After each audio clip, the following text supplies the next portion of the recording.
All right, we are live. We are live. Hello, everyone. Welcome to the Ikari Press channel. Let's get all this good stuff in because we're on a few different platforms. Let me see here. If you are on one of the other platforms, you want to hop directly in the chat. It is youtube.com/Ikari Press. And some of the audio from various guests will end up on my podcast platform. That would be anchor.fm/Ikari Press. We are also on Apple Podcasts, Spotify, Amazon Music, iHeartRadio, Google, Stitcher, TuneIn. We're like on 13 different places. So, and I will also be back on my podcast, which is the Jill Stream. We're doing Wire Wednesdays. Every Wednesday, 6 p.m. Eastern Standard Time, we will be on episode 10 of The Wire this week, me and Jill, and almost through the first season, so I'm very excited about that. And of course, I am doing a comic called Super Official with the one, the only Mr. Daym Drops. So if you want to hop over there and sign up for the pre-launch there, as several hundred people have already, it is daymcomic.com. And I wanted to acknowledge our good friends over at Planet EJLBN on Facebook. They're hosting us each and every week. Salute to the good people over there and Jamal Baraka. All right. Now we are through with all that because I have so much stuff that I have to get in at the top there. But I wanted to welcome Tim Olson to the show. What up? Yeah. You've been in our chats quite a few times over the last few weeks, and I thought you were dropping some straight fire in there the other day. I know my comic books. When I was getting interested in the comic book, I mean, yeah, sure, it was like early, 90s Marvel and whatnot, late 80s, early 90s Marvel. But when I really wanted to become a comic creator, it was like the early Image stuff, like Youngblood 3, Spawn 2 and 3, kind of stuff like that. And I said, I want to draw, man. All right, so you have, and it's in the description there. You're doing you're in pre-launch. Just like I said, I got a pre-launch going myself. So you got pre-launch. Yeah, make sure you have all your stuff correct before you launch. You know what I'm saying? Yeah. And you don't want to look like a fool. I've already done that before. I had to refund everybody and my it's like, oh. And I'm the kind of guy who likes to jump in feet first, or else I'm not going to do it. Just like. Put up or shut up kind of thing. And sometimes it works out and sometimes it don't. Well, you have, you sent me the link to a book called Melvin. Melvin #1, yes. And what is it? Where am I getting the echo? I'm getting the echo. It's not for me, is it? It has, yeah, because I got headphones in. So hold on. Yeah, I got headphones in. So I was like, oh man, that's not good. Headphones. I was like, okay, let's see if we can correct that. Yep. Okay, let's see. Okay, I don't hear echo. Okay, that's good. Okay, I was like, wow. Every time I said something, it was like, hello. And then I was like, my name is Luca. I live on the second floor. No, I don't know. But anyway, anybody hear me? Yes, we can hear you. We can. But this comic, you were saying, hey, let me come on your channel and talk about my upcoming release from Melvin. So obviously we agreed to do that, and you are here. So let's talk about it. Tell me about Melvin. Melvin is a mercenary hired to save a princess from a dangerous cult on a planet called Holara that used to be a thriving civilization until the cult destroyed it from within. Turning everybody against each other and basically destroying every city and leaving nothing but a barren desert with patches of jungle. So it's Batman versus Superman, the apocalyptic scenes. That's basically You could say that. Or some people have said it's kind of like Conan. It's kind of some people have made a Star Wars reference. Somebody was spot on with one of my influences. I'm very influenced by Edgar Rice Burroughs, who did the John Carter book series. Tarzan, all that, yeah. So, yep. Yeah, I definitely know that name. Okay, so it's a sci-fi. Matter of fact, I have the page pulled up. Let me see. Can I do a share screen here and let people actually look at it? Oh yeah, it's the bomb. Did you have? Matter of fact, there's a trailer on there and all that. So let me actually showcase your wares.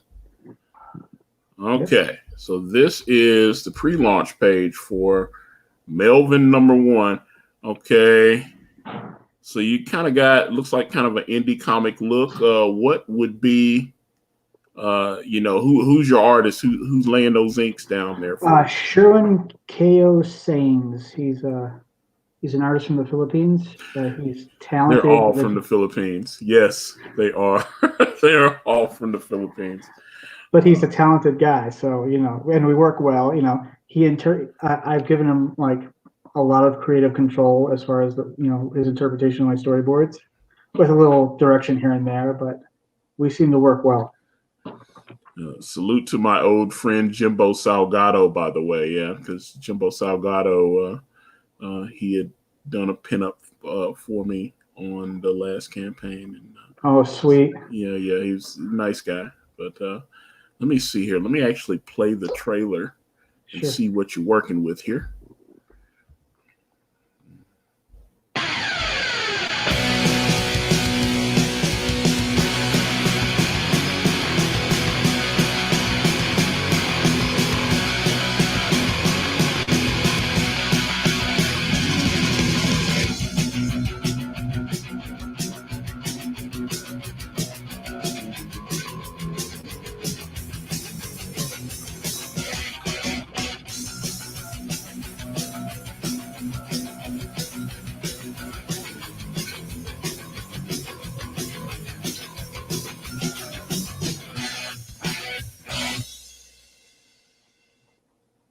Coming in 2021.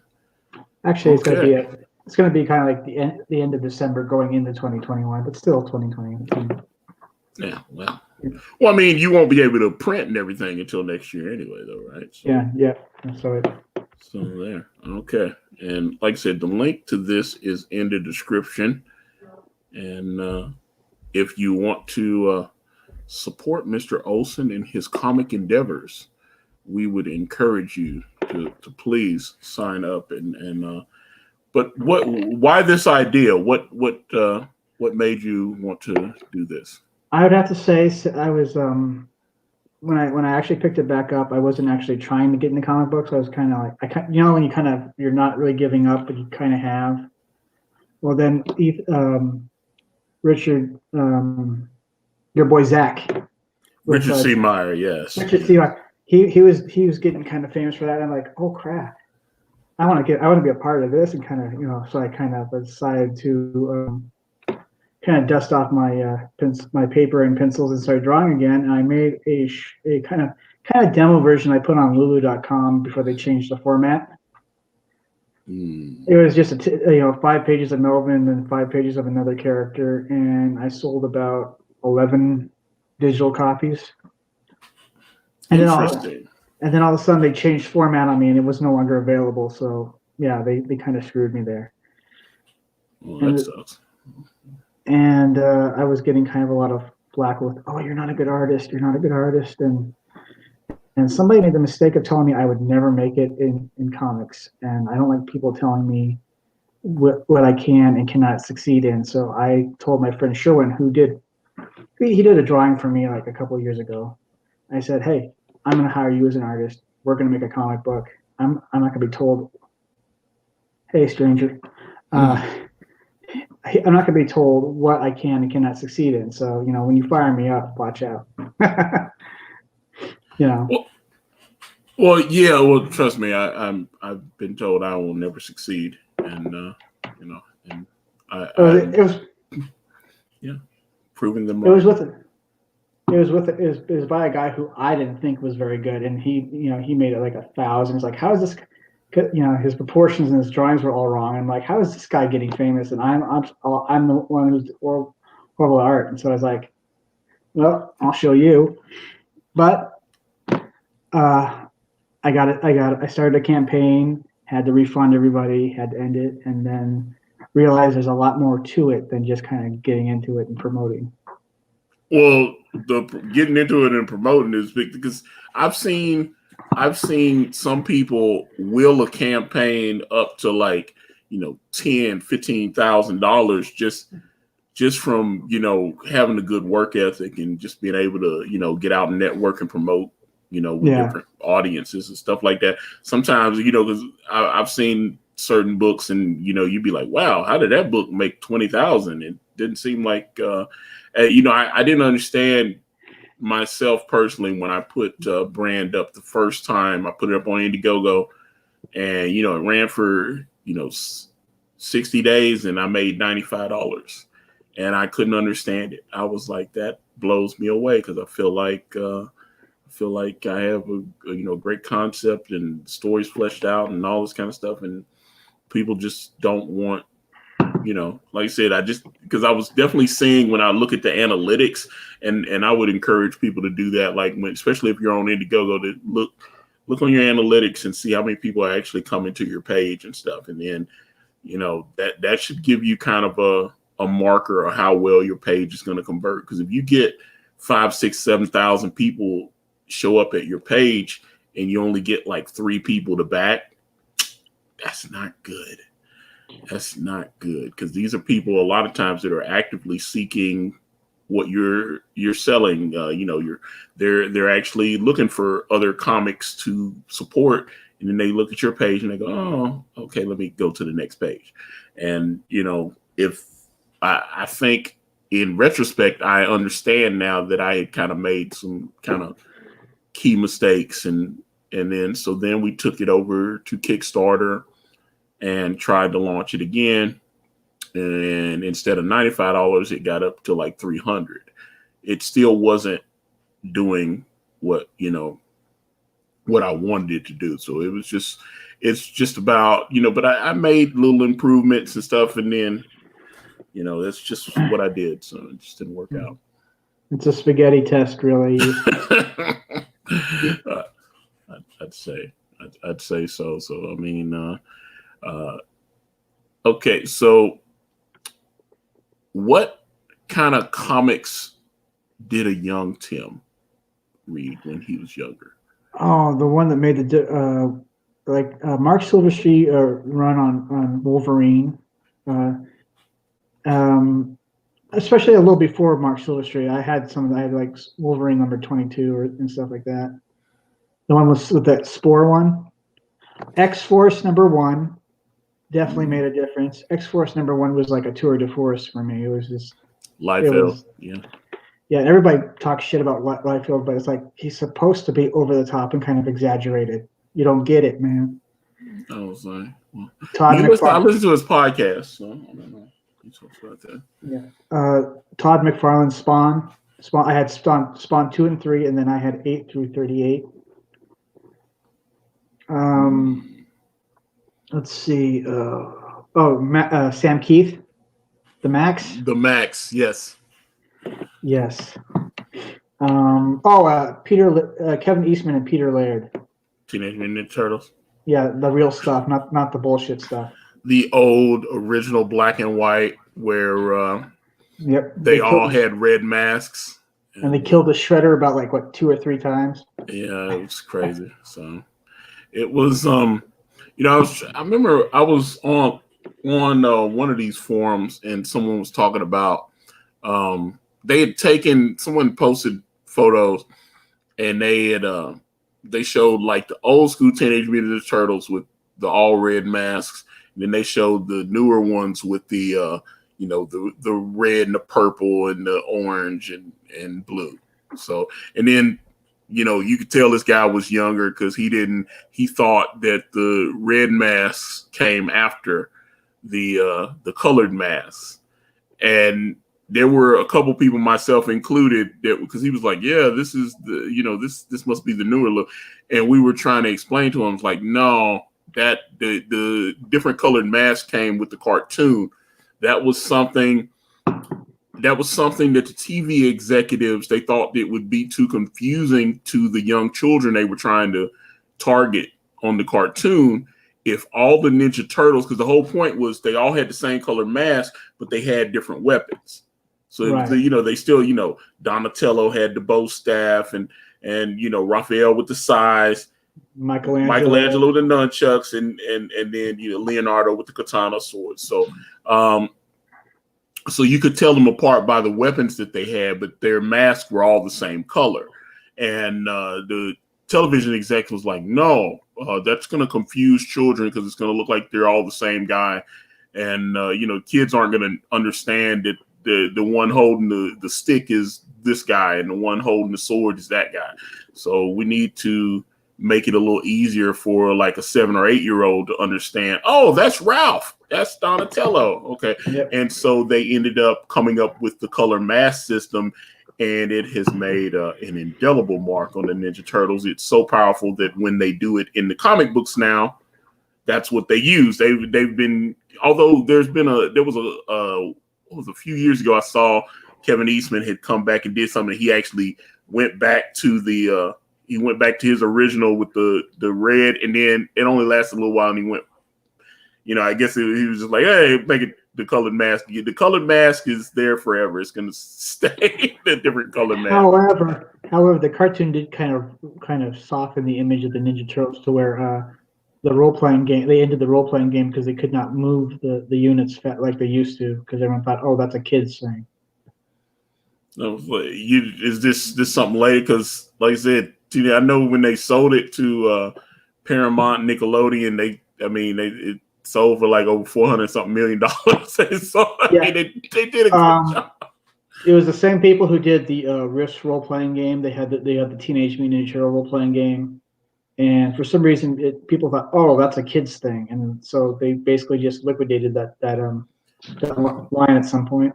Well, here's the thing, though. When you market something to children grow up. Exactly. And so what tends to happen, though, is that those children, they become adults, and then they have children of their own. And then they tell their little youngsters about the cool stuff that they used to watch when they were kids. And then it gets real. That's why you have so many like guys that are like 45 walking around with the Eye of Thundera on their chest and all this kind of, like He-Man and all this kind of stuff. Well, yeah, there you go. Transformers. Yeah, Transformers is a big. Although I don't like them. We were talking about that the other day. They kind of done like a more of a manga Transformers now. That I don't. I'm a Generation 1 guy. I mean, there's nothing wrong, because some people like. Well, we were talking about Beast Wars and that bad CGI and all that. Which Beast Wars, I still have some of my younger friends, and when I say younger, they're like, say, I'm 40, I'm 45, and they'd be like 34, and they'd be like, oh man, no, when Beast Wars was on, that was my show. And that was yeah. So it was like Beast Wars. Beast Wars was like Star Trek: The Next Generation. It's okay, but it's not the original. yeah, Wendell Mack, Thundercats, especially the Transformers. Yeah. Yes, that's what I'm saying. Okay, Beast Wars was amazing to me during my childhood. That's what I'm saying. Yeah. I didn't enjoy it, but like I said, I respect the Beast War people, because Beast Wars seemed to hit something in them that the original Transformers hit in me. I'm sure if I walk the earth long enough, I will find someone that actually likes, say, the New Adventures of He-Man or the New Adventures of G.I. Joe, both of which were horrible to me. The New Adventures, the He-Man one was not that bad. It actually gave Skeletor an origin and a little more in-depth look at the characters. Wait a minute, now which He-Man are you talking about? Because I'm talking about Masters of the Universe, and then there was a show called The New Adventures of He-Man. Oh, not that. That one was terrible. That's what I just said. Oh, my bad. I was like, I'm not talking about the Cartoon Network one. I actually respected the Cartoon Network relaunch of Masters of the Universe. I thought, although I didn't like the mechanical power sword, that was weird to me. When the sword became a transformer. I've told people before, it was like, what was I talking to somebody else? I said, go back and watch it, because they've got some of it on YouTube. You can type in like the new He-Man, and you'll see. There were things that I thought that they did with the He-Man that were cool, though, i.e. taking Prince Adam and not making him look like He-Man, because Prince Adam just looked like He-Man without the tan.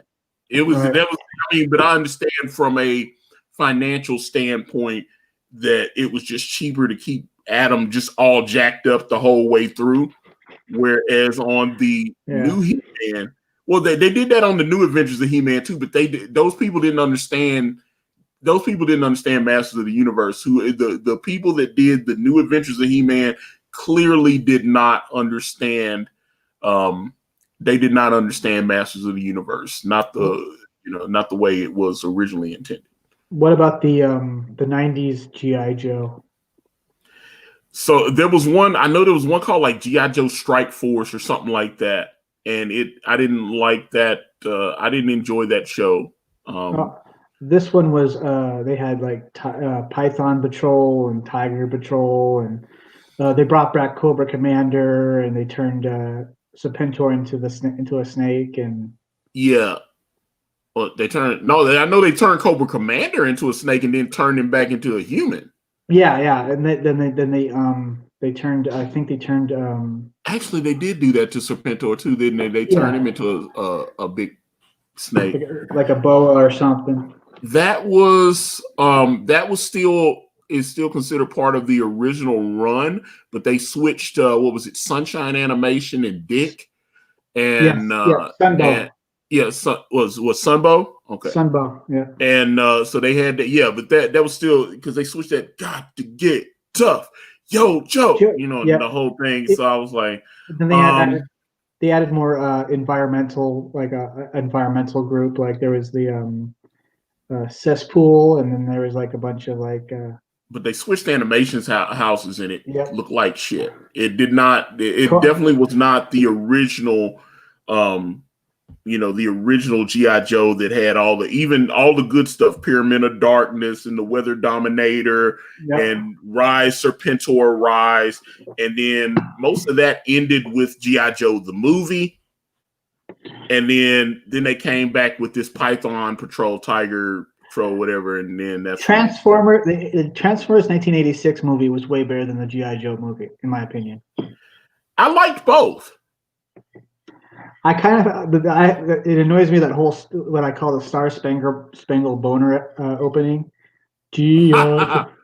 Cobra dashing through the night, stars of evil sight. Cobra. That whole deal. Yeah, so I was watching. I was like, this is embarrassing for me to watch. Well, it was G.I. Joe the movie was actually supposed to come out in the movie theaters. Obviously, Hasbro owned both Transformers and G.I. Joe. They looked at both movies, and they had star-studded casts on both G.I. Joe and Transformers because they had Leonard Nimoy and what's the guy that directed Citizen Kane? I can't remember his name. Orson Welles. Orson Welles, and they had. They definitely had stars as voice actors on the Transformers movie. What they had Don Johnson as part of what's it, Burgess Meredith or Burgess what the hell is the guy that was the Penguin on the old Batman? He was Rocky's trainer in the Rocky. I think it's Burgess Meredith. Yeah. So, but Burgess Meredith was Globulus, and he was.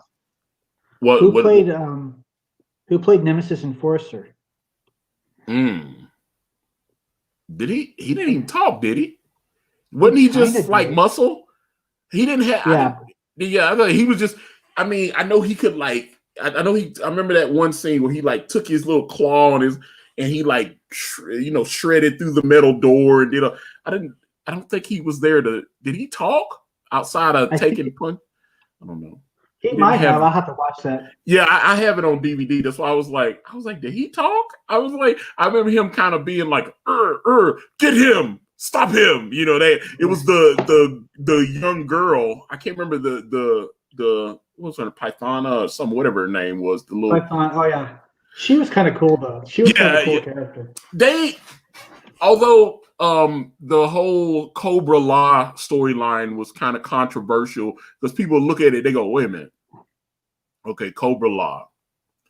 And I hated when you were watching G.I. Joe the movie, and then the Cobra people were charging, and instead of just going Cobra, they go Cobra, la la la la la la la. And I thought that was the stupidest thing. Even as a kid, I was like, why can't they just say Cobra La? Why do they have to go la la la? like, yeah, la la la la la la. And I was like, once you do that, it takes me out of it. Because I was like, why didn't they just go Cobra La? And just because when you go Cobra La la la la la la la, and I go, can't be menacing and sound that way. yeah. I was like, they're running. Because I mean, you already got like Roadblock going. All right, Joe's, it's ready to go.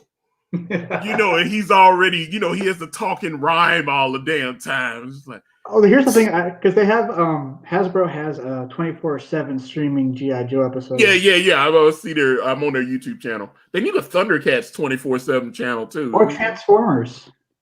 Ooh, especially if it's Generation 1, I'm all there. I don't know why they can't re-edit the Headmasters and Victory series to kind of go with the original Transformers.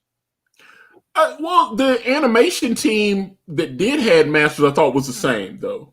Yeah. Go ahead. Oh, I'm sorry. The communication was not there because somebody actually really went through 7 episodes and redubbed it in the English. Yeah. It's not my favorite. It's definitely not my favorite, and I can understand why the show didn't. They kind of made some decisions and stuff. All the stuff we would have seen, though, we would have seen Blaster become Twin Cast. And it was a pretty good fight too, because he rips off Soundwave's arm and punches in his tape deck. Is that still available like in the original Japanese, or is that? I think so, but I mean, they've never officially released it dubbed or anything, and I wish they would. Yeah, because let's see, because I was into that kind of stuff, because obviously like Transformers, G.I. Joe, Voltron, Thundercats, Silverhawks, Mask. Yeah, the 1986 Transformers movie still stands the test of time, though. Yeah, but it bombed. I know. That's the thing. So that's why I was saying when G.I. Joe was supposed to come out in the theaters as well, and they put Transformers out, and they thought they were going to have a big hit. They thought that these little kids were gonna. I don't know if. I wonder how it would have done if they had social media back then, though, because they could have been working social media and getting more buzz building around the movie. Because I don't know anybody. I mean, I was still young then. Like in 1986, I was 11, so I was still a young kid, and I was going to school, and my friends knew about the Transformers movie. So I don't, so it's not like kids, we still had Saturday morning cartoons at that time, and you would see the commercials. And yeah, I remember. Hey, anybody else used to watch the Karate Kid cartoon on NBC? I used to watch the Dungeons and Dragons cartoon. I've talked about the Dungeons and Dragons cartoon so many times because I ripped off my character. Dawn Craven has a bow that is that I really, and I told because I tried to explain Kanan how the bow worked, and then I said no, and he drew a bow and he had like the strings on it and all that, and I said no, it's the bow from Dungeons and Dragons. And as soon as I said that, he knew. Then he was like, oh yeah, Dungeons and Dragons, I remember that show. And now when he draws it, he knows, because I was like, yeah, it's not supposed to have a string, it's supposed to just it's like because although my character, that was a magic bow, but my character is channeling her spiritual. She's channeling her soul and forging it into like an arrow. So when she's drawing back, she's actually channeling her soul into the bow and pulling it back as a weapon, and then that kind of thing. So that's how that works. So is that like she's losing pieces of her soul one shred at a time? I wouldn't say that, because this is getting into kind of stuff that once we start really explaining how everything works, it's just energy, and that means it has limitations. So you don't have unlimited. She can't just shoot unlimited arrows, and she can shoot a more intense arrow that would be more draining, or she can just shoot light arrows and stuff. And then after she would take a period to recharge, everything would be fine. You know what I'm saying? It goes back. Yeah. You would have to, okay, I've used. It's just like Doctor Strange. Oh man, that spell was intense. I need to take some moment to recharge. It'd be like that. So yeah, it's not unlimited power, or it's not an infinite power source. I see. But yeah, that's but that bow that Dawn has is a legitimate direct ripoff of what was he the Archer? What do they call his character in the Archer? I forgot. It was something like, I don't know, somebody in the chat tell me. But because I remember, what did they call that character in Lord of the Rings? Because he was Legolas? No, the one that Viggo Mortensen played. I can't remember. Strider. They called him Strider, I think. Yeah. Okay. Yeah. No, I forgot the name of. Yeah, that was like they called him Strider. That's when they first called him. Because they weren't revealing that he was Isildur's heir. All this kind of thing. So it's like they called him Strider, but yeah, it was something like that. But the Archer because I always love that card. I'm surprised they don't. There's a couple of those concepts that if they clean them up, although I know I talked to so many of my friends and they're tired of them, just like, damn it, come up with something new instead of retreading all these old cartoons and stuff like that. Because a lot of times, like when they brought, like I was actually excited when I heard they were bringing She-Ra back on Netflix, and then I saw what they did. Yeah, stupid. I was not excited. And apparently I'm wrong, because they gave that show, they nominated for multiple awards and all that kind of stuff. And I was like, look, I didn't dig it. I like She-Ra as a kid. I didn't, I never bought any of the She-Ra toys, because like She-Ra's toy line kind of differentiated a bit from the Masters of the Universe, because some of her female figures look like Barbie dolls, and then but they still had that one guy with got to hang out with all those chicks, and he had the heart on his chest or whatever, and he looked like a He-Man figure. They just took a He-Man figure, and but on the She-Ra cartoon, the new one, I think they made him a woman, like a black woman or something. It was, I don't know, it got weird. The She-Ra focus on trying to tell a good story. He got nominated for what? Because they got a few woke points. Yeah, that's what I'm saying. Yeah, I didn't. Yeah, but although I do have a buddy, and he was like, he's like, maybe I'm wrong, and let me just sit there with my daughter and check the show out and see. And the daughter was digging it. She didn't know that this was bad, so she saw it, and she was like, "This is some good shit." And she was enjoying it. I mean, but she was like 7 or 8, so he was like, yeah, my daughter. He said, maybe I've just aged out of it, because he said, but I can still go back, and when they, there are certain streaming services, because they had all the She-Ra and He-Man episodes on Netflix. He said, I can go back and watch those and still enjoy them for what they were. And then he's like, that new She-Ra I didn't enjoy that as much. Like when they brought Voltron back on Netflix, I actually enjoyed it, and then they started inserting there was like Black Lion, the Black Lion pilot has a boyfriend and all this kind of thing. And I was like, oh God, if it's a cartoon, that's why I'm saying, look, if it's a cartoon, and I'm remembering cartoons when I was, when I was 6 and 7 and 8 years old, right? They did not, they didn't preach, weird stuff. They didn't, although they kept it simple. Yeah, it was just about entertaining the children, right? So what I've seen now is that, and I've talked to some of my friends that are gay, and we've had some spirited debates on that, because they'll tell me, they go, look, So when I was a kid watching cartoons and a straight couple kissed, was that them trying to promote heterosexuality to me? And I was like, no, it was just a couple kissing. It wasn't.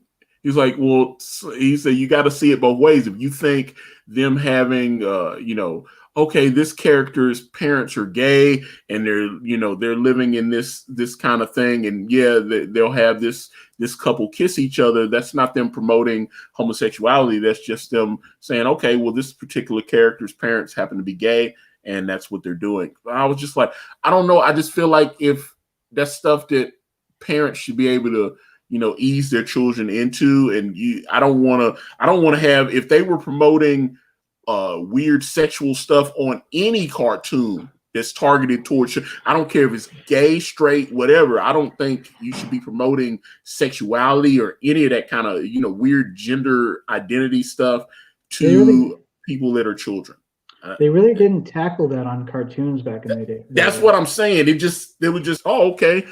Even with Smurfette, and I mean, they would kind of like tease, all the guys, all this, because she's the only chick in the whole Smurf village, right? I made that joke too. So yeah, but I mean, they used to do that with in the Smurfs cartoon. Smurfette would do some, and then she'd kiss somebody on the cheek, and they, you'd see the hearts bug out in their eyes or something like that.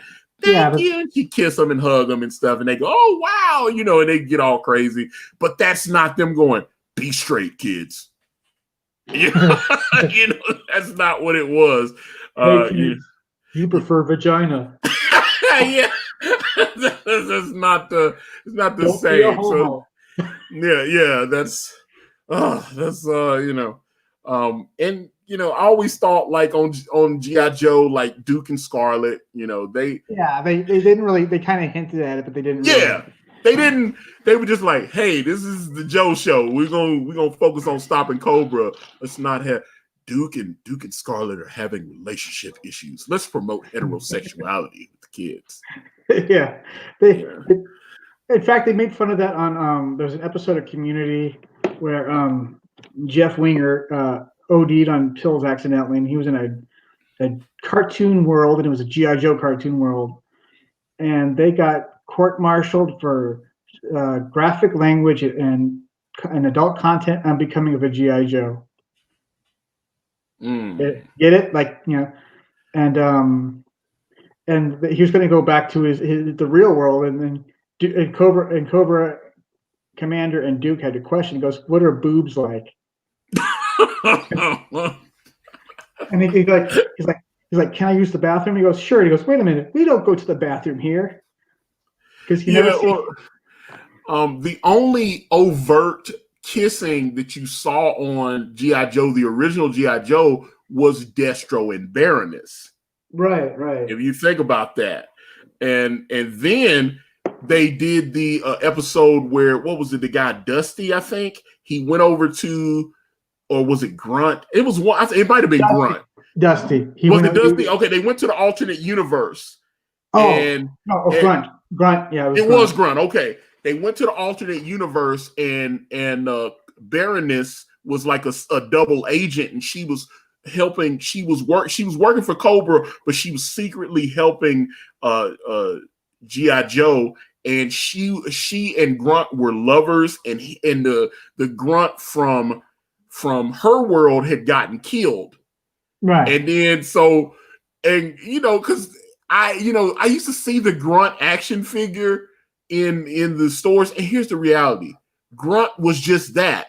Grunt was, it's just like when you buy the Cobra soldier figure. It's meant to just be a generic figure that you can buy dozens of to stock your, like when you're playing on the, you're just like, okay, let me get like 10 Grunt figures, and they'll be my, because you would see on the cartoon, they were like, yo, Joe, and you see a bunch of soldiers running. So you need action figures that are just generic. So that's where the Grunt, but on the back of the Grunt card, that particular character had a name, and he had the whole thing. But that particular figure was just like the Cobra soldier action figure, where it was meant to be bought in multiples so that you could like play on the battlefield or whatever. You forgot to mention what when you have a discussion with your gay friends. What you should have said is, back in those days, those cartoons were just meant to be a commercial.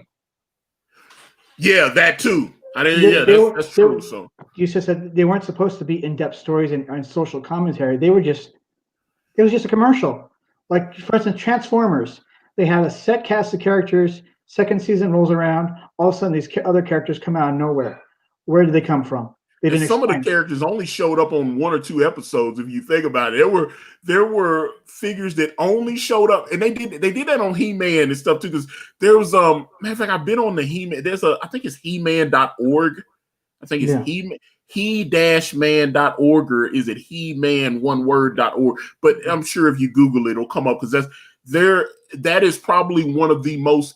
I think it is the largest He-Man fan site on on the internet. It's he-man.org, and I would go on there, and I mean they were getting, and especially like say 15 years ago or whatever, they were getting like insane traffic on that website, because you could go on like there's websites that would analyze internet traffic like Alexa, and you would see that site was getting like a couple 100,000 visits a month. It was so popular, and the people there, they would break down each particular episode of He-Man. They would break down. So they had a section just for the show. They had a section for the various action figures, the vehicles, the different the castles and play sets and stuff like that. I mean, it was thorough, and they had a forum and everything. I mean, I'm sure I'm assuming the site is still. I haven't been there in forever, but I used to go there, and it was massive. And every now and again, they would actually have interviews. And I mean, this is before YouTube, so there wasn't no like live stream interviews and stuff like that. They would have like interviews with people that worked on. They were animators on He-Man. They wrote scripts or whatever. Like someone like J. Michael Straczynski, who ended up creating Babylon 5, and Really? J. Michael Straczynski is the guy that created She-Ra. She-Ra. I never liked She-Ra. Shira. That was a chick thing. It's like, God. You didn't like She-Ra. See, that's what I'm saying. You're not gonna make me feel weird for liking She-Ra. One of my friends, one of my friends, one of my friends is a brony. So I was like, dude, Now, you do you, man. You do you, I man. judge bronies. I gotta be honest about that. Maybe because I just didn't. And here's the thing: when the original My Little Pony cartoon came out in like the 82 or 81 or whatever, I actually used to watch, because it was part of my Saturday morning. I'd flip Right, over. you watch everything. It doesn't matter what Yeah, it is, you watch it. yeah, because well, we had what's that? What's the guy? I had him on. He's been on my channel a few times. He was an animator, and he worked on Dragon's Lair. Really? What's it? Is it John Celestri? Yeah, John Celestri. And he was he worked on the Star Wars holiday special. He was the one that he was like the lead animator on the Boba Fett, the Yeah. little Boba Fett animated short that was in the Star Wars holiday special. The And only good then part of it. what was that? Rockin', what was it? Damn, there was so many movies. He worked on a lot of like Don Bluth stuff, like Space Ace. I mean, it was cool shit. So it was, matter of fact, I have to have him back on. I've had him, like I said, he's getting up there, and I'm like, guys like that did stuff that affected my childhood. He worked in animation for 40 years. So I enjoyed the fact that I actually got to talk to him a couple times. He's like really cool. But I was like, man, because one thing he worked on, and I tease him about this because he's not very proud of it, but the videos are still up on YouTube. He was an animator on the old ABC animated cartoon called Turbo Teen. I've never seen that one. Oh my god! No, we got to show you that. I can't show it on here because I'll probably Copyright. There was an old cartoon, I think came out like 81, 82 or something, called Turbo Teen, and this guy, like some chemicals get spilt on him while he's in his, I think that was a Corvette. That the little kid, somehow the kid had a Corvette. He had a nice car, right? And so all of a sudden, when the chemicals get spilt on him, he gets fused with the car. You know, that does sound familiar. I don't know. It was, and like I said, I tease him about it. He's not very proud of it because it only lasted I think there's only 13 episodes or so. It only lasted a season, and they were like, "Oh, this is shit." But okay, I think if he got hot, he would turn into the car. Oh my God, I think I do remember that. Yeah, and it was brief moment in time. He would okay, so the car, he would and then you see the front of his face would expand out and become the grill of the car, and his eyes would become like the headlights and stuff.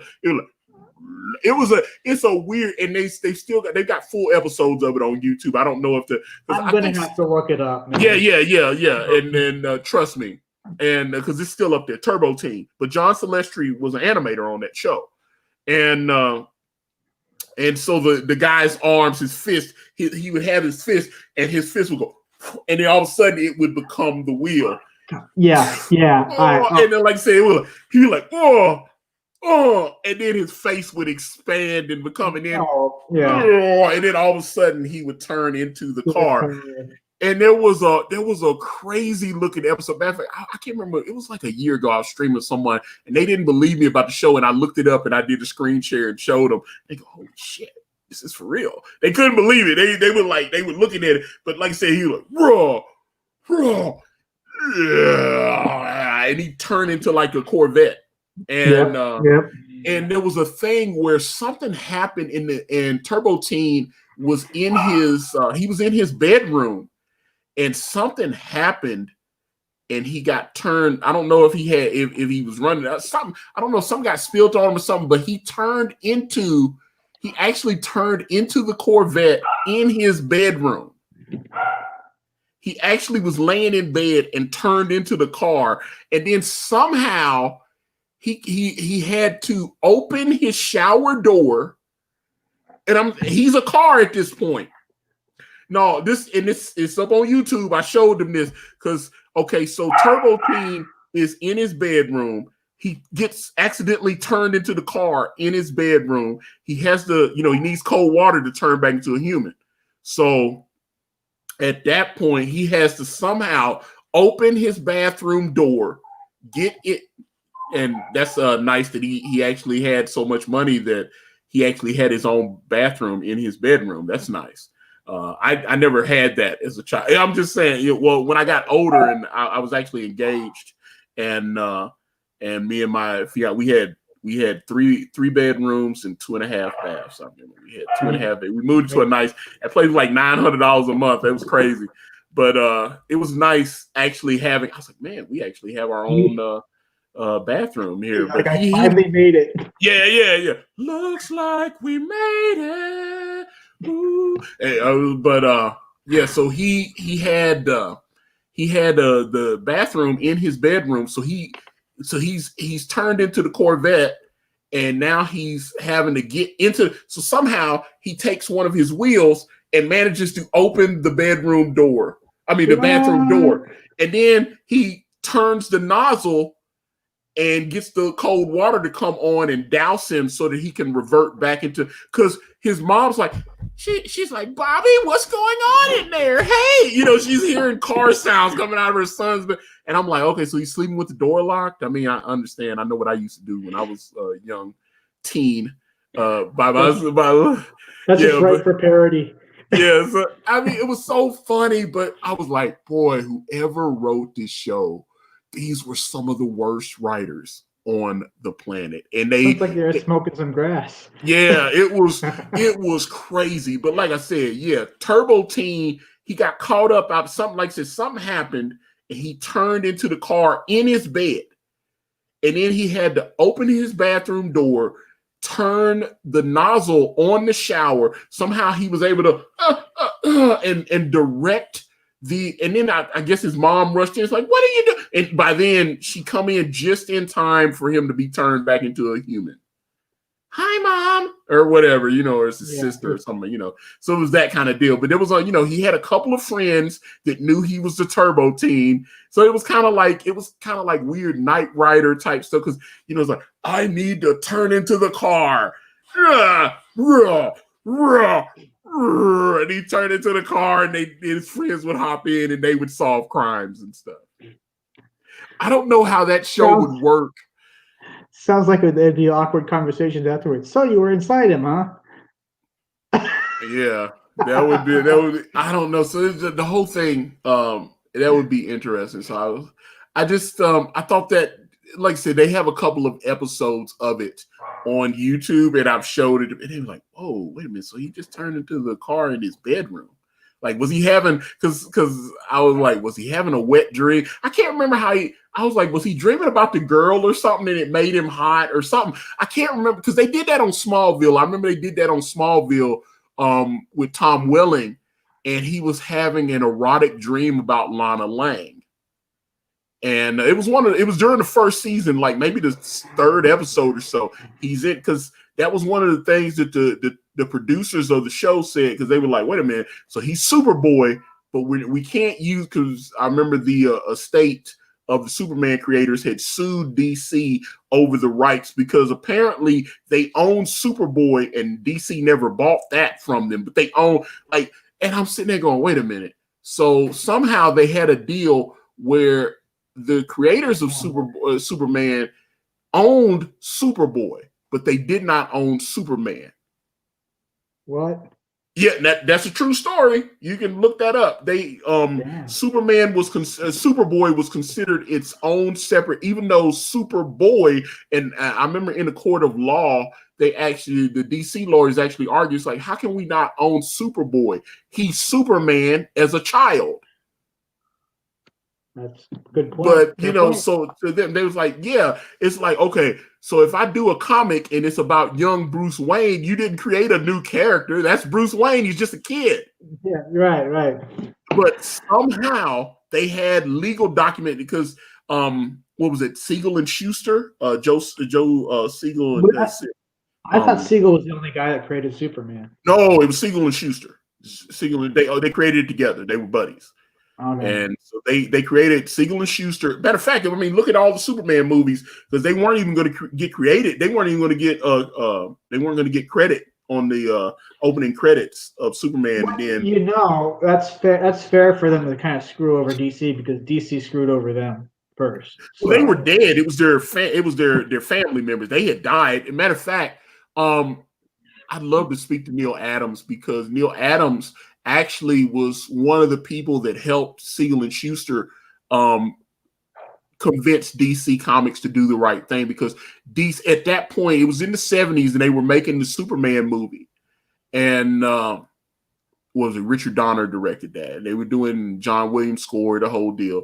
And what was it? Ilya Salkind. I know there was a documentary, a great documentary. It was about the making of the Superman movies, and it went into Superman 2 and Richard Donner getting fired off of Superman 2, and them having to bring in another director to finish. And because that's why we have you can find it on Amazon, the Donner cut of Superman 2, because there was stuff.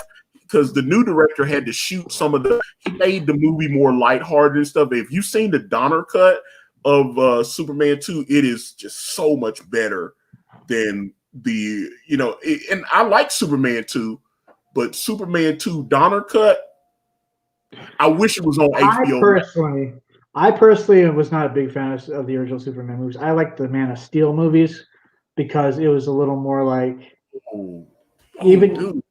I know. Man. That's just me. That's just me. I've been more of a Batman guy. Like you were up here with me, and now you're down here with me. You're like, come on now. Oh, dude, I'm judging you. That's what I'm saying. It's like I said when I judge bronies, you just became a brony to me. What? Come on. You just lost serious bro geek points with me. Although I enjoy. Now let me say this. I get shit for saying I like Man of Steel 1. I thought was great. I thought Man of Steel 1. Now, I enjoyed it. As a matter of fact, I thought it was badass. And here, let me explain why I thought it was badass. Thought it was badass because I thought Superman, I've been waiting for Superman to be a little edgier. He's always the vanilla guy. He's like, I'll save you, citizen. And then there's a little 4-year-old like, Mister, my cat's up in the tree. Will you? And Superman flies up the tree and gets Fluffy the cat and brings it down. That's Superman, right? And that's how he's always been. And so when you see Man of Steel and you see Superman actually have to snap Zod's neck. My point right there. Woo! I was like, whoa, yeah, this is what I want. And I'm going to tell you what changed my mind on it, though. What changed my mind on it is I was having a conversation with Ethan Van Sciver. And Ethan is absolutely right on his take on Superman, where he was like, that was one of the biggest mistakes they made in the Man of Steel movie. He's like, Superman, we know Superman is way more powerful than any human being, right? That's why Lex Luthor ultimately wants to destroy him, because he's like, if he goes crazy, if he's corrupted, he could destroy and take over. He could rule this whole planet and all this kind of stuff. So when you see some of the motivations of Lex Luthor, part of that has to do with like he's raw power unchecked, and we shouldn't allow that, right? So the mistake that, like I said, I was raving. I was going to work. Yo, man, you got to see Man of Steel. That's badass. That's Superman. Because I've always been a Captain Marvel fan. I prefer Captain Marvel, Shazam, more than I prefer Superman. Because, like I said, Superman's vanilla, and he's just, I'll help you, citizen. And I'm a small farm boy from Kansas, blah, blah, blah. All that nonsense, right? Yeah. I wanted Superman to be edgier like Batman, and having those conversations with Ethan Van Sciver, I was like, he's actually right. You should not portray Superman in any way where he is, where people, the citizens of the planet, should ever be afraid of Superman. Superman, it's the same thing with Superman should be seen the way you should see a police in the movies and stuff. Right. We should not be afraid of police officers. With all the news and everything you see right now, that, oh my God, the police are doing this and the police doing that. When we see a police officer on the street, we should be able to approach that officer. That officer should be willing to help us. We should see them as servants of the people.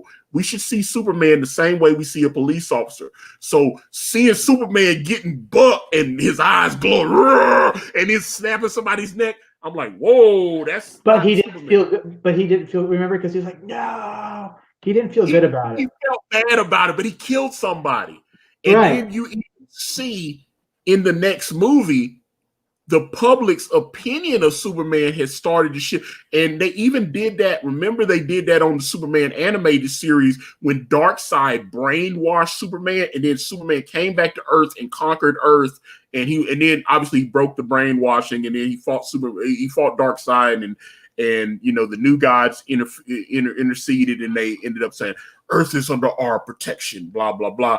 But at that point, and one thing I give Paul Dini and Bruce Timm a lot of credit for this. They never dropped that plot point. So even when they went into the Justice League cartoon series, there were still a lot of humans that were afraid of Superman because they saw him in another way. And so I was like, Ethan was right about that. Ethan was definitely right about that.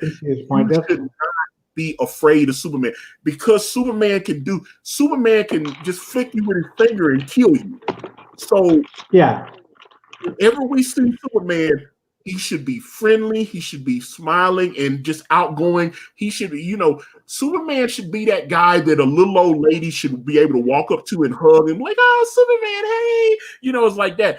When you got Superman like, yo, don't get out of line, I might have to snap your neck. Whoa. You got gangster. That's crazy. See, that works for Batman because Batman is aggressive. Batman breaks your arm, your nose, your leg. He gonna crack your ribs, knock your teeth out. That's Batman. Batman lives off fear. That's what he does. But we don't want that. So that's why Batman works in the nighttime. Superman, if you notice, they always try to portray Superman more out in the day. There's birds flying in the air, and they project him warmth and strength and friendliness. Superman's they always do these things where it's like, you notice if they do a Batman Appreciation Day, Batman's never there. It's like, although he might be Bruce Wayne in the background, like, oh, Batman couldn't be here today, But when they do Superman Appreciation Day, and he's at like some little third grade high school or whatever, he's like, oh, I'm in Pimpleton Middle School today, and we're doing Superman Appreciation Day. Superman will actually, even though he's Superman, he'll show up and hang out with these teachers and the principal, and hey, Superman, and they'll give him a little plaque and all this. Superman does that. Batman doesn't do that. So because they portray Superman like that, now you got Superman out here snapping folks' necks and getting buck wild with it. Well, he technically only did that once. Yeah, but I mean, the footage was all over like you saw Batman versus Superman. They're showing all the footage from when the aliens came. So now they was like, okay, you're a good alien. What if you go crazy like your friend Zod in them? What if you go crazy and do just what they did and try to take over? Right. You're being nice now. What happens when you decide you don't want to be nice? So even if you go, oh, I took a picture with Superman and he shook my hand, and then you go, oh, because and think about it, they teased other things, like they teased that Superman in the comics was always, he never gets angry, even at bad humans, even like when he's fighting a criminal. Superman in the comic is like, I really wish you wouldn't do that, citizen, but I'm going to stop you and I'm going to take you off nicely to jail. Remember but I was about to say, when Superman was working at that bar, he was working at the little restaurant, and that trucker came in, he was being an asshole. Remember when he came out, Superman had taken his truck and wrapped it around. You know what I'm saying? Yeah. He was, he thought the guy was being an asshole in the bar, or in the little restaurant. And when the guy came out, he was like, "Holy shit, who just did that?" And that's showing you that this Superman's the old Superman in the comics, especially when I was growing up, he would never abuse his power like that. And even though that guy was an asshole, Superman wouldn't do that to him. Superman wouldn't be like, yo, let me just take this guy's vehicle, completely destroy it, and wrap it around. I'm going to take it and wrap it, and destroy public property. And Superman would never do that, because all his life, his father was always going, look, son, you got to be careful. You're stronger than everybody else. You got to be, even though you feel like somebody might be messing with you, they might be picking on you, you have to be the bigger man. And so you see Clark Kent as he's always presented as meek and mild, even though we know secretly he's Kal-El and he can whoop your ass. Somebody's picking on him. Oh, thanks, Jim. Okay, you just spilled coffee on me and you did it on purpose. Oh, I'm not gonna beat you up though. Thanks, guy. And he's like kind of a simp, and he just does his thing, right? So, so then he turns into Superman, and then Superman, somebody might mess with Superman, but he'd be like, hey, I'm Superman. I'm not going to beat you up, but I could beat you up. Sorry, Superman. That kind of deal. So it's different. And that's why one thing I always kind of related to Peter Parker a little more than like someone like Clark Kent, Superman, because you saw how Flash Thompson always messed with Peter. Flash Thompson bullied the shit out of Peter Parker. He got some power, and he was like, yo, I'm finna give you that work.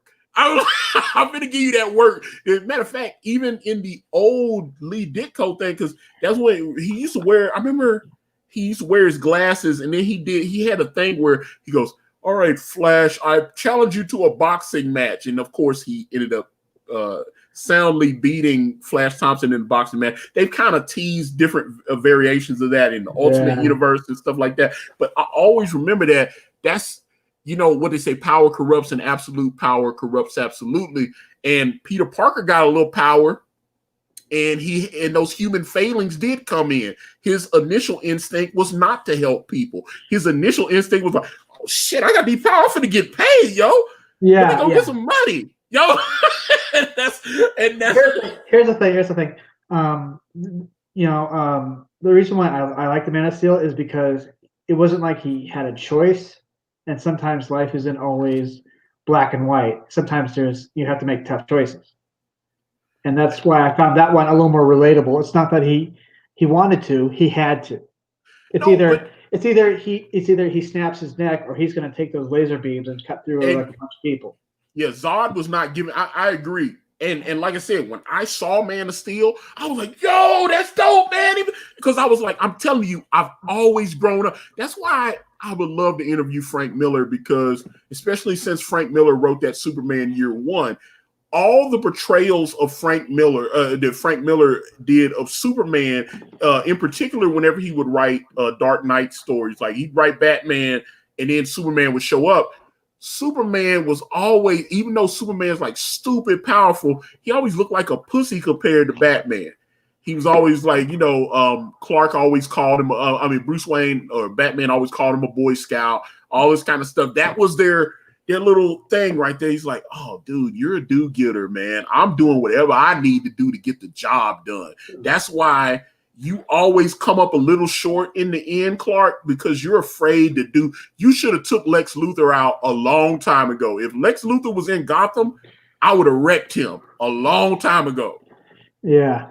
Stop. And that's. I like stuff like Wolverine, 80s, early 90s Wolverine. When he was a pretty brutal motherfucker. Oh yeah, I love this. Yeah, and that's what especially like Claremont wrote Wolverine. You had all the Japanese stuff, and I was like, I loved it. I love the way Chris Claremont wrote Wolverine. That was that did it for me. And then him pairing with Jim Lee. And it just worked for me, especially like those 90s, those late 80s, early 90s X-Men and stuff. That was, I loved it. And then Claremont left, and then Jim Lee went to Image, and yeah, the whole thing. There was a scene in the bar where the ceiling had collapsed. They had shot Logan up, and he was behind the bar, and this one guy's looking over to see if he's dead. And what you don't see is Wolverine has his hand like this underneath the bar. And did the claws shoot up through the guy? Yeah. Oh, dude. Yeah. Or the one where he goes back to the Spanish Civil War and he's actually fighting actual Nazis, not what some dude calls a Nazi. He's fighting actual Nazis. Yeah. So yeah, and that's why I'm like I enjoyed those X-Men movies. Although I am very much looking forward to the actual X-Men coming over into the MCU, because I think the MCU is the best handling, although I've seen a lot of YouTube videos where they hate how those characters were handled. They hate Spider-Man in the MCU, and they preferred the way Sony, when they were handling the movie Solo, did it. Now, I would say, okay, well, we got of the Solo Spider-Man movies, we have 5 of them, because Spider-Man Homecoming and Far From Home were done in joint with the MCU, and he was part of the MCU. Tony Stark's actually in Homecoming, and they have Nick Fury and Far From Home. So, like I said, I'm putting those separate because those are MCU Spider-Man movies. But Spider-Man 2, I thought both of those, especially Spider-Man 2, is a gold standard movie to me. I'm giving that 5 stars. I thought the way, because Doc Ock, especially in the latter years, the way they would write Dr. Octopus in the comic books, he was a joke. You never thought Spider-Man was in any real danger. It's like, oh, okay, Spider-Man's about to whoop Doc Ock's ass and go on to the real villain, right? And then they made Dr. Octopus a credible threat in in Spider-Man 2. I thought Sam Raimi did that perfectly. So I thought my critiques of Spider-Man 1 have to do more with the Green Goblin costume.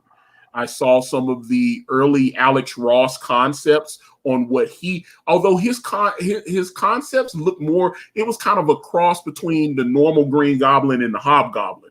So Alex Ross, his art for Spider-Man 1 and his costume design for what the Green Goblin, he would have had the mask. He wouldn't have had, because I didn't like that. He had like a goblin helmet or something. And I didn't like that.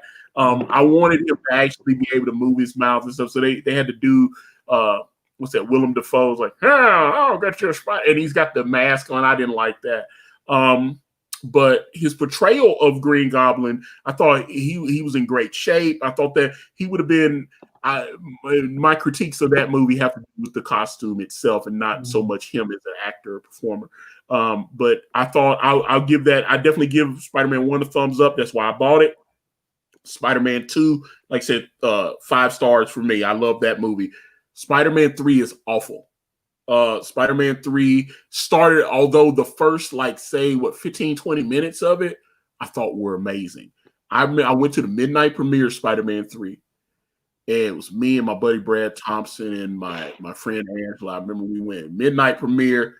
We go in it. And I was like, whoa, man, look at this. This is incredible. Wow. And I mean, it starts off, he was trying to get that, he had his engagement ring for Mary Jane. He's about to ask her to marry. And he's fighting, I think he's fighting Hobgoblin, Harry Osborn. He's fighting Harry. And I was like, the special effects, I still, even though I don't like Spider-Man 3 that much, that first, that opening sequence, that first 15 minutes or so is some of the most incredible visuals.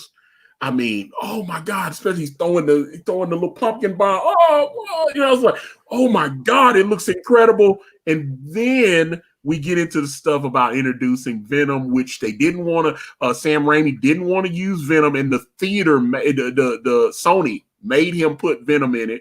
He just wanted to use classic Spider-Man villains. Right. So Raimi wanted to use the classics, and I'm sitting there going, damn, and I love Venom.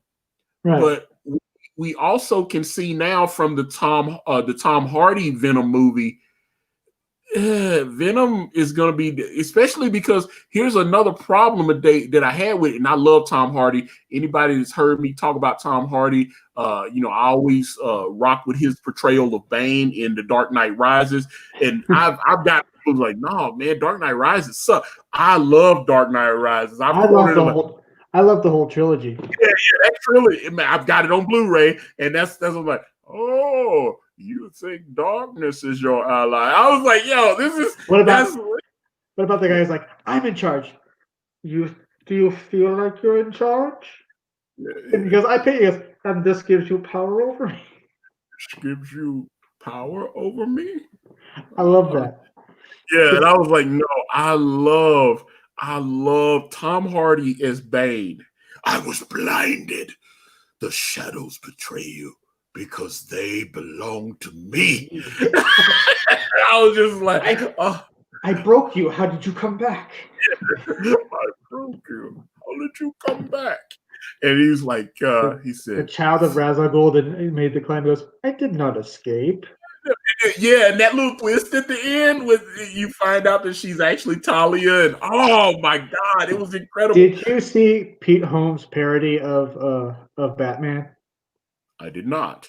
It's hilarious, especially when they parodied that scene, and Batman kept going on about how they had sex. No. She stabs him, and he goes, but we totally had sex. He goes, Let's see. Andy Spike wants to know, hi Tim, did you show off your merch? Okay, I know you showed a button. Let's see, you had a button that you had made. Let's see if I can that on the screen there. Let's see. Oh, okay. So, do you have more merch? I do have a picture of the trading card I'm designing. I should find a time to have that made up. Okay. So right now it's just a button. Yeah, right now it's just a button.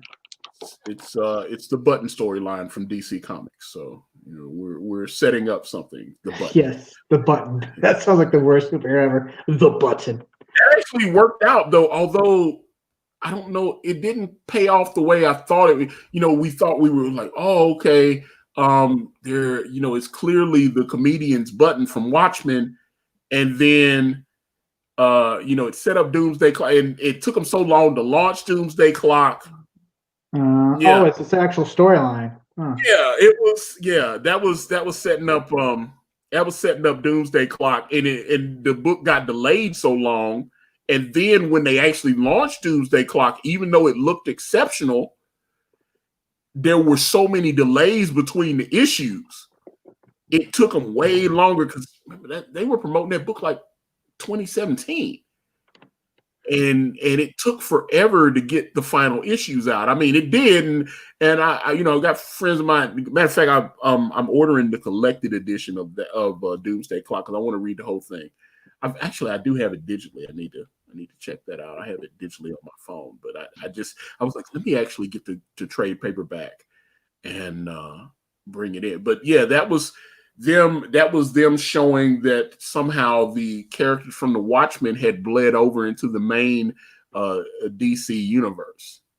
And honestly, this may be a little bit controversial, but I wasn't really that big on the Watchmen, only because it's like I watched the you movie. keep saying stuff, man. Oh, well, the movie was not. I thought you talking about the Watchmen graphic novel from Alan Moore, yeah, and Dave Gibbons.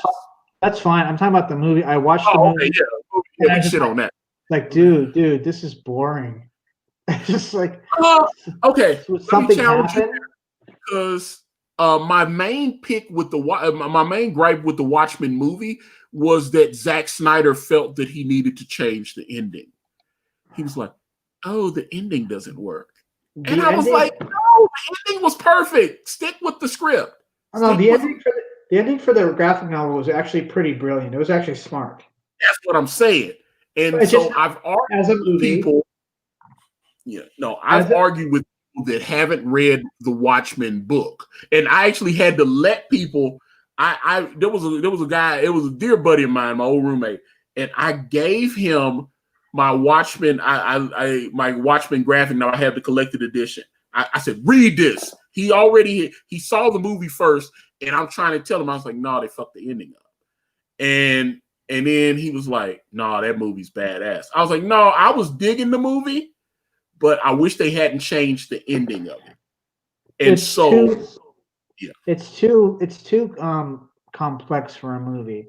And when I want to watch a movie, I'm more of an action-packed guy, and I think the Watchmen comic book is more of a story-based concept. It's a story that makes you think. Yeah, well, and Dandy Spike, I would disagree with you in the chat there. Watchmen is a fine comic, but did a huge disservice for comic book storytelling. I thought the way Alan Moore told that story, especially like if you have the whole thing, like I was young when Watchmen came out, so I bought it in collected edition. So when I read it, it like hit me like the Holy Ghost. It was like reading the Bible for the first time or something. It hit me.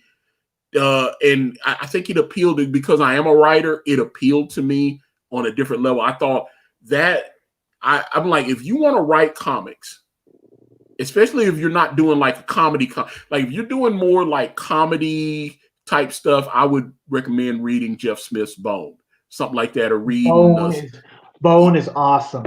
Yeah, and matter of fact, I want to get Jeff Smith back. I had him on last year, and yeah, it's on my channel. I interviewed Jeff Smith live on the air. Oh my God, that's awesome. Yeah. He's my buddy. He sent me a gift. Yeah, he sent me a gift that I had him on. He sent me a because I tried to buy it from him. Because before we went live on the air, it was his assistant Kathleen, which me and her follow each other. So I can send her a DM and try to see if I can get Jeff to come back. Oh man, I would love to meet Jeff Smith. So yeah, Jeff, I love Jeff, and Jeff was so nice to me, right? So like we get on the air because Jeff's a boomer and he doesn't understand how technology works. So Kathleen's like, yeah, I'm gonna be there. I'm gonna be in the office with Jeff and I'm gonna help him and all this kind of stuff. Because you'll see on the air, we actually had a moment where his internet kind of messed up, and I was like, oh no, I left Jeff Smith. And then Kathleen came in and helped him fix it, and he was right back in there. So I was like, oh, thank God. But before we went live on the air,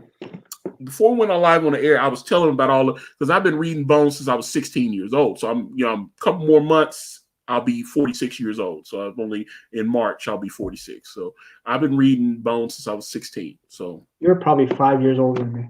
So, I'm 41, so I just yeah. So I mean, I was born in 75. So that's but that's my thing. So I was explaining to Jeff, and then I actually had that I didn't show him on the air, but I showed Jeff. I was like, here's the limited edition Bone button set. It was like limited to 2,000. He signed them. It was like a pin set of Bone, and it had like it was numbered and it had his signature there. And he said, "Oh my, I haven't seen one of those in years." And I said, "Yeah, and I got Bone statues and something else that he had signed or whatever." And I was like, "Oh, okay." So yeah, I had a couple Bone statues, the Randy Bowen Bone statues. did they Had have action those, and figures?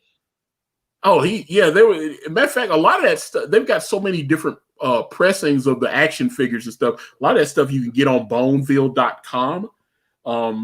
Which so he's got the store. He's got the little store with the T-shirts and prints. He sells all that stuff on there.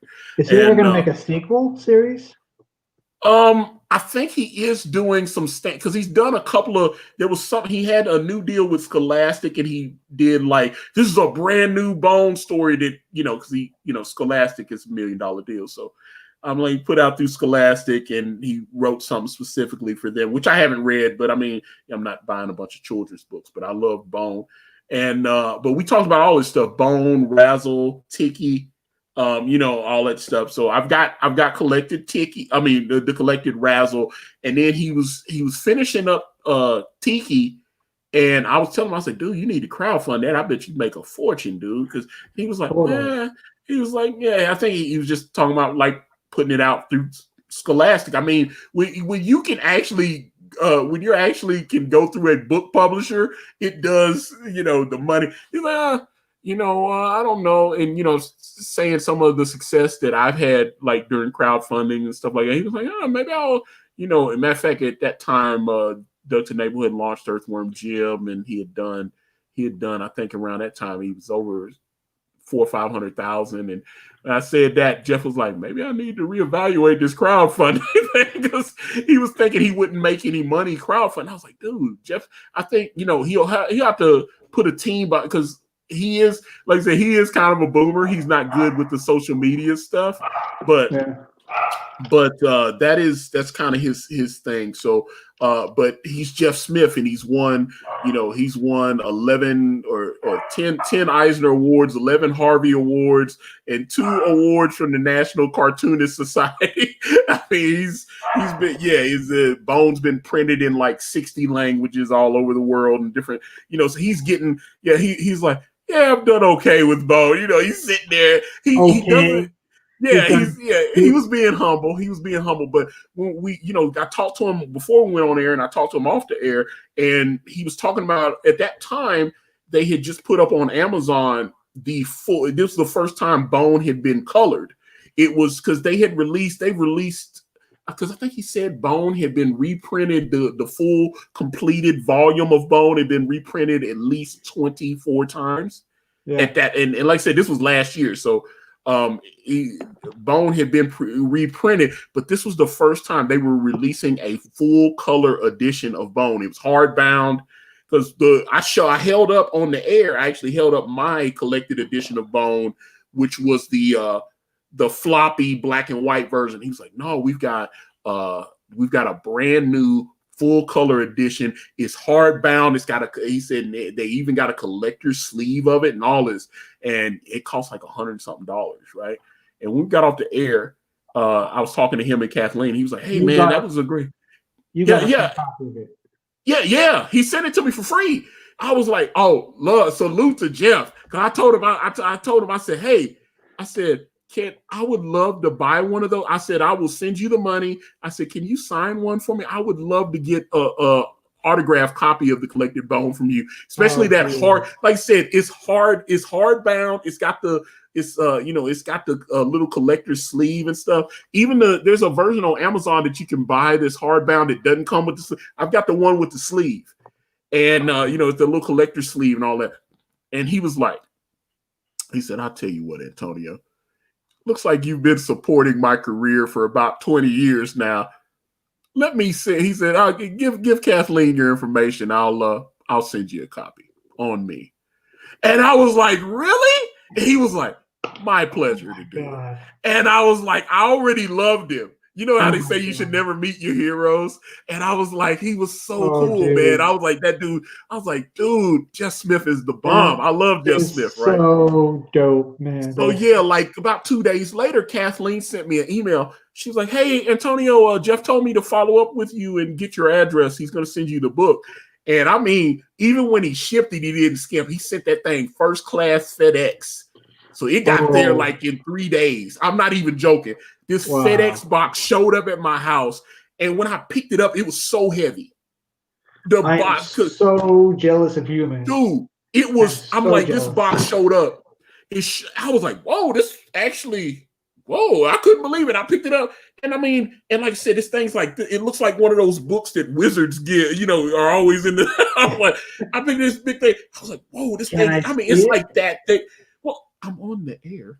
I'll show it to you off the air because I was like, because I was like, yeah, I was like, dude. Yeah, I was like, no, I'll show it to you because he actually, which I thought he was just going to sign it. So when I opened it up, he actually drew Phone Bone in it. Oh man! And yeah, he signed, he personalized it. He's like, nice talking with you, Antonio. He drew Phone Bone in and signed Jeff Smith. And I was like, you got the hookup. It was, yeah. And like I said, just to get it on Amazon right now, it's like $120 if you get the full color edition. I mean, I'm afraid to touch it sometimes because I was like, it's in my closet and I keep it in the box, and I was like, oh God, but I was like, put a sign in there that says, "I will kill anybody who even touches it." I was like, but yeah, it's like I keep it hidden away like a grimoire. You know, it's like it's only broken out on special occasions. But yes, the great Jeff Smith, and then you know, I've talked to him a couple times on his Facebook page and stuff, his social media. So it's like, yeah, Jeff's a nice guy, and if I have to pass him a message, it's I just send it to Kathleen. I go, hi, would you tell Jeff that I wish him well, and you know, this and that and all that. You know, he's retweeted me a few times and stuff like that. He's a nice guy. I really like Jeff Smith. So man, if I could have a chance to meet that guy. But yeah, I want to have him back though, because I was like, Bone. That's why I'm saying, like, if you're gonna write, every book is different. So if you were writing more family friendly, like more, you know, old school, like say you were a fan of the old Disney cartoon comic books or something like that, you should definitely read Bone and do that. But if you're doing more of an action, if you're doing more action superhero stuff, yeah, something like Alan Moore. I would highly recommend Alan Moore. I would highly recommend Frank Miller. I would highly recommend Claremont, John Byrne, stuff like that. That's the, you know. But if you're writing, if you're like, oh, I have a story about a young girl that gets cast into a fairyland, and she's like, I was like, oh, you need to read Jeff Smith's Bone. You need to read Bone, and that's and that will. So there's wizards and dragons and all of that. Then you need to read Bone, and then that will change because the storytelling, it's amazing, and you know, the cow race and all that stuff. This is just my opinion. Writing books for kids is harder than writing stories for adults. You know why I agree with that? Okay. How many things did you like as a kid that when you see them as an adult, you go, oh, that kind of sucks now? Well, also, when you do it like an action-packed story and you're doing it for kids, you have to tone it down a lot. Right. But there's a few stories. There's a few stories that I liked as a kid, and then I see them as an adult, and I go, this still holds up. This still gives Transformers the movie. Yeah, exactly. And so, like I said, like if I saw Turbo Teen as a child, and it wasn't very good, but I watched it anyway.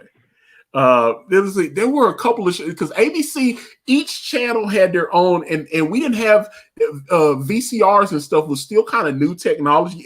Every home didn't have a VCR at that time, so you had to pick and choose. Yeah, you had to pick. It's like, okay, so we had the TV guide, and we would open it up. Okay, so we would get up, and the cartoons would start at 6 a.m. You know, I'm in Central Time Zone, so it's 6 a.m., 7 in the Eastern. So 6 a.m., I had to get up. So at 6 a.m., from 6 to 7, I would watch the Smurfs and the Snorkels on NBC. And then I would flip over if they didn't have any, because they had a Punky Brewster cartoon. I remember that. Yeah. There was a Punky Brewster cartoon. There was a Karate Kid cartoon. There was, you could flip over to CBS and they had Dungeons and Dragons on there. They had, they were doing the Land of the Lost. They were rebroadcasting that, which it's kind of weird. The Land of the Lost, with the puppet. But they had that. They had the Lone Ranger Tarzan hour. I remember seeing that with they had. Yeah. Oh wow. Okay. That's what I'm saying. Some of this stuff is still on. Some of that stuff's still on YouTube, which I love. They had it was an hour. The whole thing. And then you could flip over to ABC, and they had Rubik. It was about the Rubik's Cube.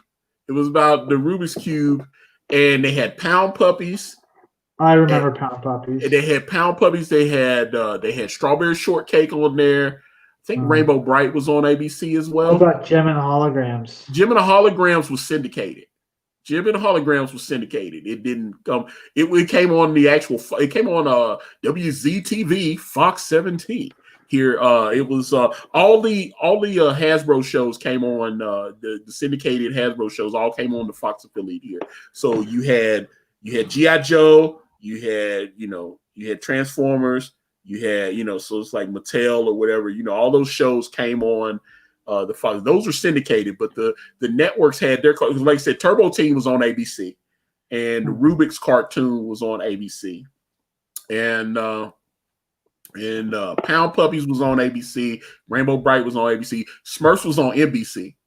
The Smurfs was on NBC, and I remember when the Smurfs cartoon, I watched the Smurfs forever. The Smurfs, matter of fact, the collected Smurfs, like the little graphic novels from P.O., which I know he's been dead like at least 10, 15 years now. So it's like at least.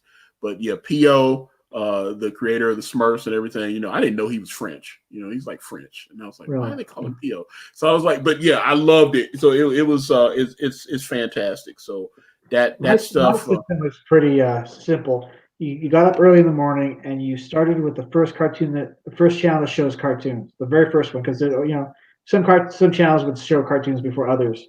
And then you'd watch it until they ran out of cartoons, and then you'd check the TV guide, and you'd flip over, and then you'd watch that for the rest of the morning, and then your parents would kick you outside. Well, yeah, that's absolutely. Hey, y'all go play or whatever, So, but I would get up at 6 in the morning, Central Time, so 7 in the East Coast. I'd get up, like I said, I knew.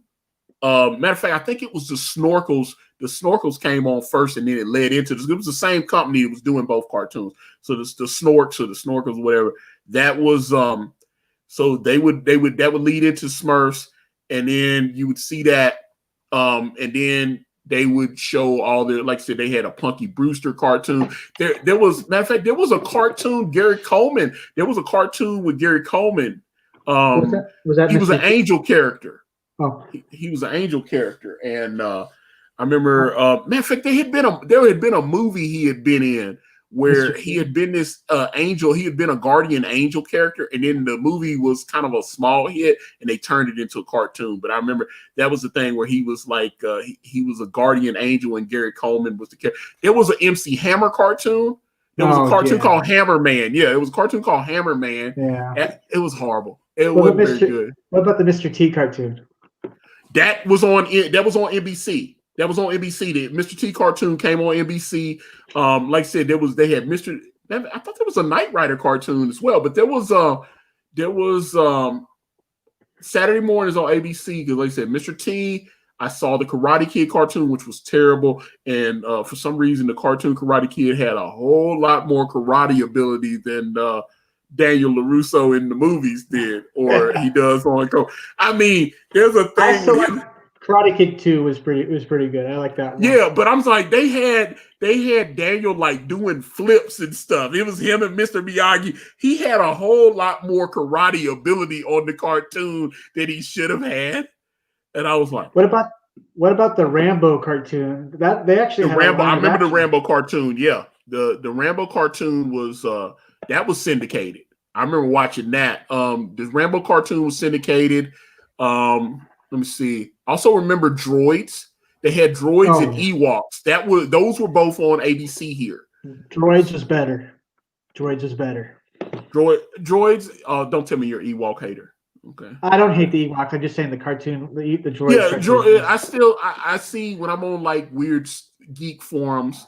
Although I used to go on those a whole lot. Like I used to go on the force.net all the time. That used to be where I would go.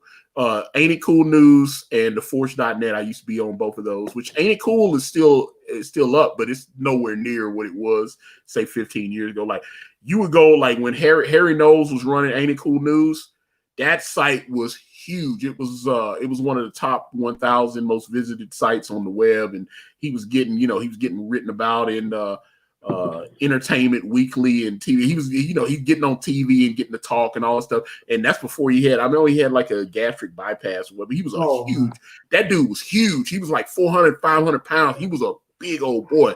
Wow. He's still a bigger guy, but the lap band or whatever, he had that surgery, but he got canceled. I've talked to his sister Danny a few times.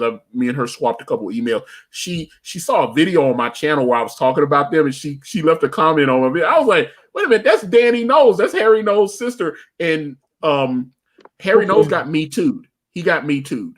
What? What happened? Yeah, he was running Ain't It Cool News, and I guess some of the female staffers that would, because he grew that site into like a multi-million-dollar business. He was making millions of dollars off that. That website was getting some serious traffic. He was making millions of dollars off the website. He had a book, Ain't It Cool movie reviews or something. He had like a book published. He got to go on when what was it? Which one was it? Gene Siskel died. He got to go on and do some shows at the movie with Roger Ebert. He got to go on Bill Maher's Politically Incorrect. Harry Knowles was a big dude, but then, some female staffers said that he sexually, I know it was at least one said that he sexually harassed them while he was there. And then apparently it wasn't just him. It was like someone else there. I think somebody got fired and he stepped down.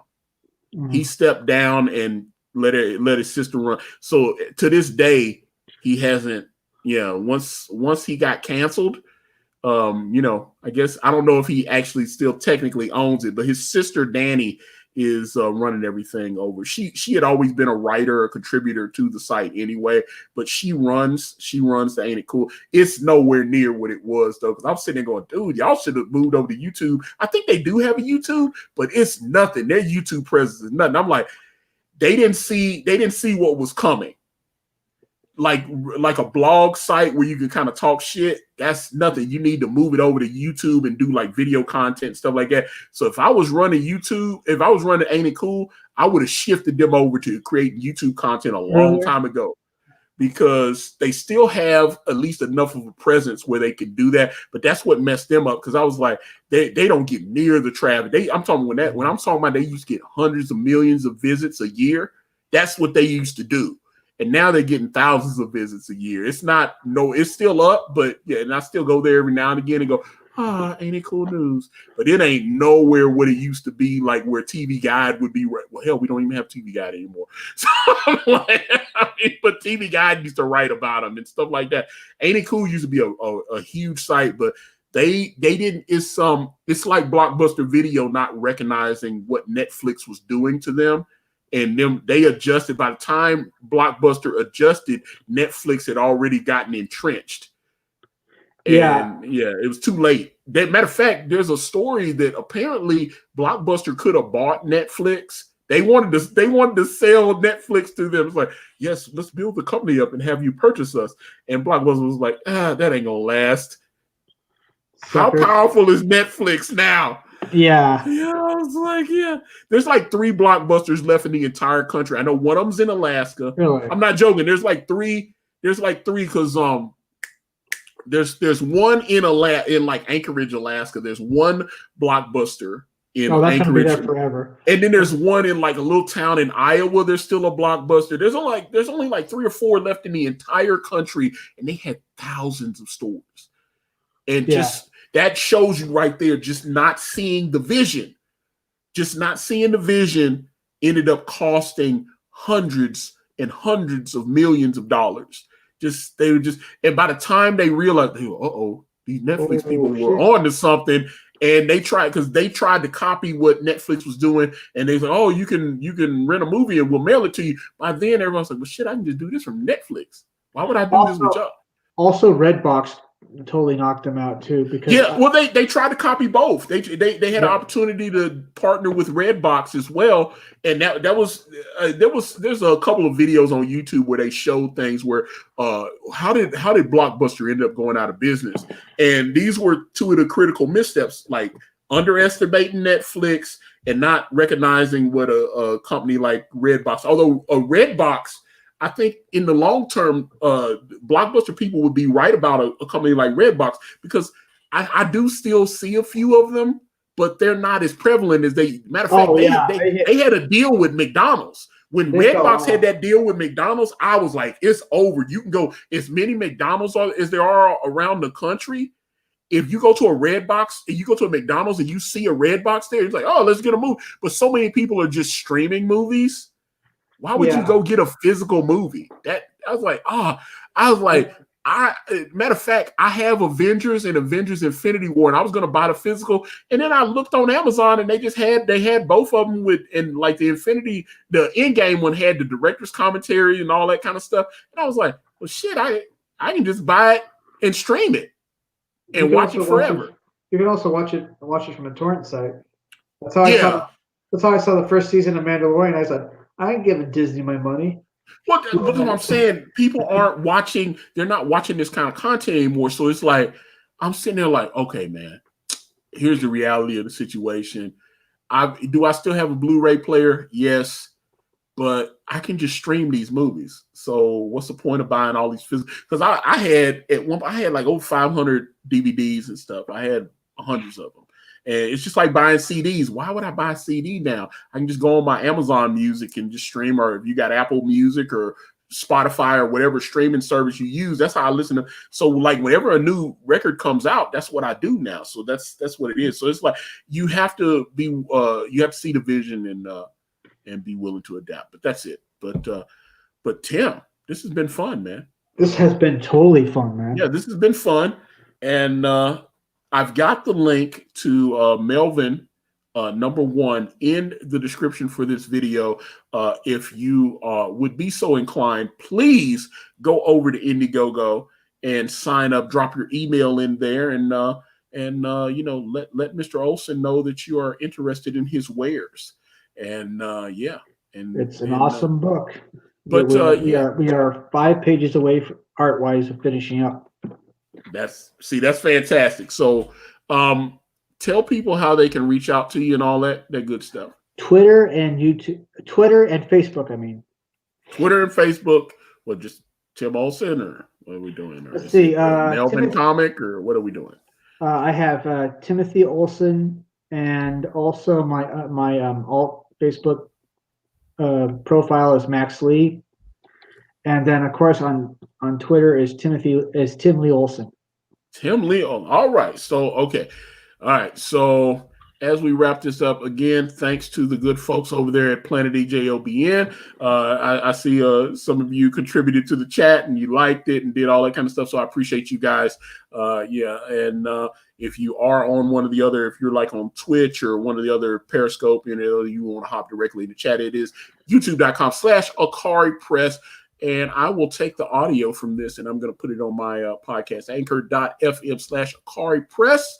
So you can Ikari Press is the place to be. Yes, it is. And I will be back for the Jill stream. We're on Wire Wednesday tomorrow, 6 p.m. Eastern Standard Time, episode 10 of The Wire, The Buys. So I'll be watching that with Miss Jill. And of course, please go out there and support the pre-launch of my comic with Mr. YouTube himself, Mr. Daym Drops. You like him in those Burger King commercials and the Taco Bell commercials and the McDonald's commercials and all that, but you're going to really love him in our comic. It's called, Daym Drops Super Official. You can sign up for the pre-launch at daymcomic.com. And other than that, it is, follow me there, Facebook, Instagram, Twitter, right here on YouTube, all at Ikari Press. IkariPress.com takes you to my sequel to Brand. It is called Brand Way of the Gun. We are over 30,000. So I do thank you guys so much for supporting Brand Way of the Gun. And other than that, Excelsior.